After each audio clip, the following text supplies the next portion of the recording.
กราบสวัสดีอิฟซี่ทั้งช่องของสงกรานต์นะคะมื้อนี้จะมีแนวทางของคนมีเส้นนะคะแม่บานเย็นคนมีเส้นเป็นน้องสะใภ้ของเซียนไซว่านนะคะเพิ่นเอามาฝากค่ะน้องสะใภ้เพิ่นมีเส้นมาตั้งแต่เลขออก48แล้วพี่น้องแต่อยู่คนละบ้านคนละหลังนะคะเพิ่นกะบ่ค่อยสะดวกมาหากันโดนกะจังหากันเทียโทรเว้ากันเอาเพิ่นได้มาตลอด69ก็ได้ค่ะพี่น้อง69ก็ได้นะคะมาล่าสุดนี่มา53พี่น้องงวดวังหันคือ53นะคะเพิ่นเห็นอยู่ข้างขกพี่น้องกับหมากม่วงหรือว่ามะม่วงนะคะเพิ่นเห็นเลยค่ะพี่น้องตัวแดงจึงคืงอยู่ข้างขกนะคะพี่น้องงวดนี้เพิ่นบางงวดเพิ่นก็จะฝันเห็นเป็นตัวพี่น้องบางงวดก็จะฝันเห็นเป็นตัวแต่ว่าถือมาเรื่อยๆพี่น้องเอามื้อนี้เพิ่นกับฝันได้แล้วพี่น้องเพิ่นให้บนหางเดียวลางหางเดียวพี่น้องจะเป็นตัวใดนั่นเฮามาไปรับชมรับฟังกันได้เลยค่ะค่ะสวัสดีค่ะสวัสดีค่ะแม่บานยินเลขมาตาทางใดนี่ถือมาจากงวดเดียวนี่มา4 งวด5 งวดมา4 งวด5 งวดมาตะงวดมาตะ48มาตะ48มาต่อกันเลยแม่นบ่แม่นมันค่อยดำหน้ามันใหญ่มองดำหน้ามันค่อยดำโดนก็ตะไคร้ดำหน้ามันเป็นเลขคำนวณหรือว่าจังไดค่ะฝันบ่แม่บานยินเพิ่นฝันบอกมีว่าเมียนปูบาดวีดำเนี่ยติคือเพิ่นฝันได้มากตามงวด48เลยแม่นบ่แม่นปาดนะมื้อนึงอันยินว่าแล้วมันบ่น่ายางมาได้นะอยู่มาน่ะแต่บ้านนี่น่ะมันสิกินถูกอยู่ว่าบ้านมันมากกว่าได้มื้อนี้เอาบัดนี้ข้าเจ้าผูกคอตายแต่มันบอกผมอยู่บอกว่าผม2 มื้อแล้วเพราะว่ามื้อ2นี่มันตึกมันเห็นเลยสิกินถูกอยู่ว่าแล้วมันมาเขาจะผูกคอตายผูกคอตายนี่บ่ได้แม่นแม่บานเย็นแม่นบ่แต่ผู้อื่นเอาไปกินเนาะเนี่ยแต่ว่าผูกอยู่หั่นติผูกอยู่อันหม่องย่างกายมานั่นบ่คนในหมู่บ้านแม่คนในหมู่บ้านบัดนี้เขาเจ้ามาให้โชคติบัดนี้ผู้ผูกคอตายน่ะ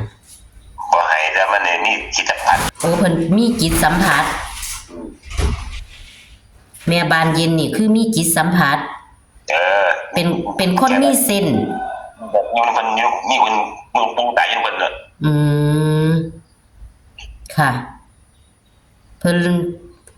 นเลยได้ทุกงวดบัดเถาะเพราะว่าเพิ่นมีเส้นเพิ่นมีองค์มาอยู่นำแม่นบ่แม่นเพิ่นมีองค์มาอยู่นำเพิ่นแม่บานเย็นนี่เพิ่นอยู่บ้านเดียวกันกับเจ้าบ่น้องไผแม่เอาเป็นน้องไผโอ้ค่ะโอ้ยพี่น้องเว้ามาข่อยขนชิงลูกเอาเป็นสั่นที่เพิ่นมีองค์บัดนี้เพิ่นเลยเห็นตัวเลขหรือว่ามาเข้าในนิมิตเพิ่นหรือว่าจังไดบางทีก็ฝันบางทีเห็นคือมันมามันบางทีเป็นอะไรค่ะโอ้ยขอให้มาเด้อสาธุให้FCเพิ่นได้มีโชคมีหมานนำบาดนี้ในไอ้จิตสัมผัสของเพิ่นนี่เห็นเป็นตัวเลขหรือว่ามีอีหยังมาซื้อเพิ่นบ่หรือจังใดว่ามีคนมีไม่ดำไม่ใช่ไม่ดำไม่อยู่ของไม่ดำมัน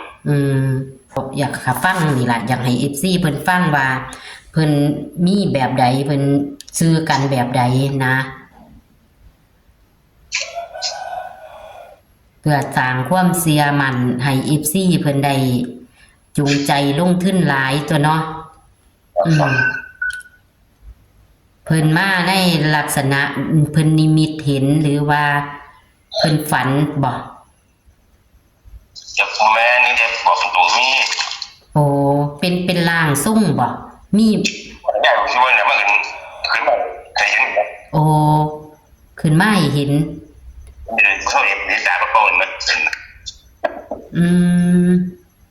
เพิ่นเป็นจิตตะนี่จิตสัมผัสตะนี่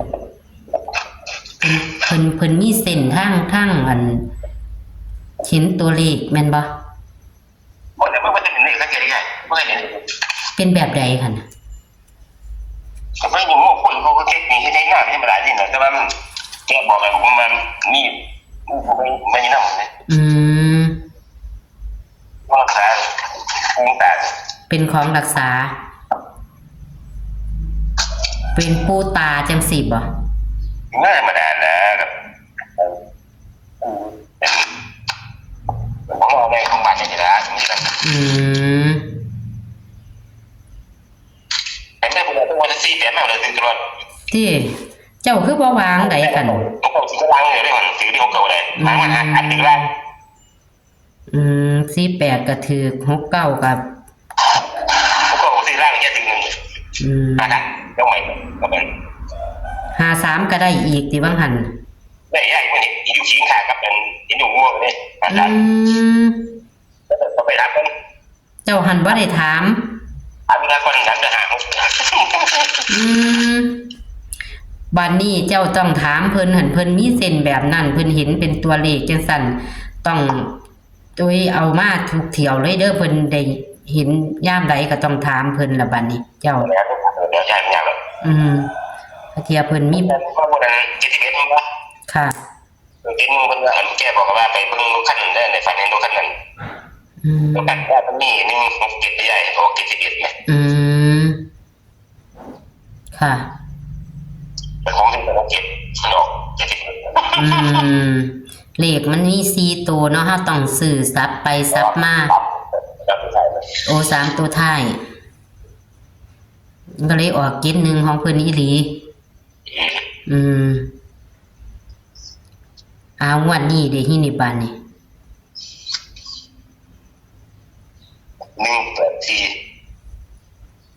เพิ่นเห็นอยู่ไสนี่ฝันบ่ฝันได้เป็นโตเลยบ่แม่บอกว่าสิจังได๋เจ็บจุนน่ะเจ็บจุนออกมาล้างหมดเลยเพิ่นคิดว่าเป็นลางติ70อันนี้เพิ่นเห็นอยู่อีหยังนี่ฝันไหมฝันเห็นเป็นโตครับแต่ว่าคันเห็นอยู่นำอันนี้อันนั้นก็ออกของเพิ่น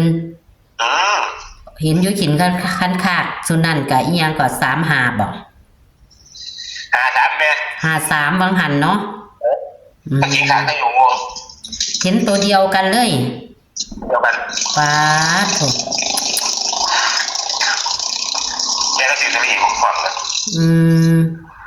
แล้วมื้อเท่าไหร่ผมไปถามเพิ่นผมถามแบบไหนมา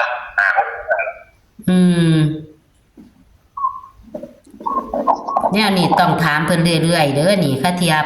เพิ่นปรับเปลี่ยนก็บ่ก็ได้นะมาเปลี่ยนตัวเลขจังซี่ก็ได้เพิ่นก็จะเห็นเป็นตัวใหม่เป็นจังซี่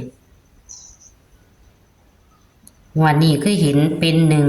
184กับ70เป็นลางเนาะค่ะอันนี้เป็นน้องสะใภ้เจ้าบ่ครับโอ้ยอยู่ไกลโตครับปานนั้นเนาะนี่ฝากกันบ่ใจเลยว่ามันคอมเมนต์โอ้แกไปขยูได้แกไปอสมเนี่ยปริญญาอะไรยังโอ้ยค่ะค่ะมีผู้โชคผู้หมานคัทยาเพิ่นแบ่งปันเนาะเลขบนเพิ่นบ่หลายหางเลขพวกมีเส้นเรียกเลขความฝันนี่มันบ่หลายหางน่าลงทุนก็มีแค่นี้เนาะค่ะครับค่ะขอบคุณค่ะ ค่ะ สวัสดีค่ะ ค่ะ แม่บ้านยินมีเซนส์นะคะเซียนไซบ้านเพิ่นเอามาฝากนะคะพี่น้องเป็นน้องไผ่เพิ่นค่ะพี่น้องเป็นน้องไผ่เป็นน้องสะใภ้เพิ่นมีเส้นหลายงวดแล้วนะคะได้หลายงวดแล้วนะคะตัดตี8มาค่ะพี่น้องแต่เซียนไซบ้านงวดวังหันมางวดแรกเพิ่นจะฝันนะคะเพิ่นจะฝันเพิ่นได้65เพิ่นก็เลยไปตามตา65เพิ่นมาเห็นอยู่เขียดตะตูหรือว่าข้างคกพี่น้องเห็น53ตรงๆงวดล่าสุดเด้อค่ะ53เห็นอยู่หมากม่วงมะม่วงนั่นแหละค่ะเห็นอยู่มะม่วงนะคะอีกก็53พี่น้องแต่ว่าเพิ่นบ่ได้ถามกันเพิ่นก็เลยบ่ได้นำค่ะพี่น้องมื้อนี้เพิ่นเลยเอามาฝากค่ะเพิ่นเลยเอามาฝากเพราะว่าเพิ่นมีเส้นจังไดก็คือเพิ่นเว้าให้ฟังนะคะในคลิปนะคะตัวเลขของเพิ่นที่เห็นนะคะ184ค่ะพี่น้องเห็นตัวเดียว184แต่ว่าลาง70ว่าสั่นเพิ่นเห็นนะคะเพิ่นเห็นแล้วก็เลยตัดให้เด้อค่ะตัดให้841814นะคะแต่ว่าโตเพิ่นเห็นก็คือ184นี่ล่ะพี่น้องแล้วก็70เป็นลางค่ะพี่น้องนี่ล่ะให้โชคให้มานกับแม่บานยินนะคะแม่บานยินในงวดประจำวันที่1กันยายน69นะคะคนมีสินนะคะพี่น้องโชคหมานๆค่ะสวัสดีค่ะ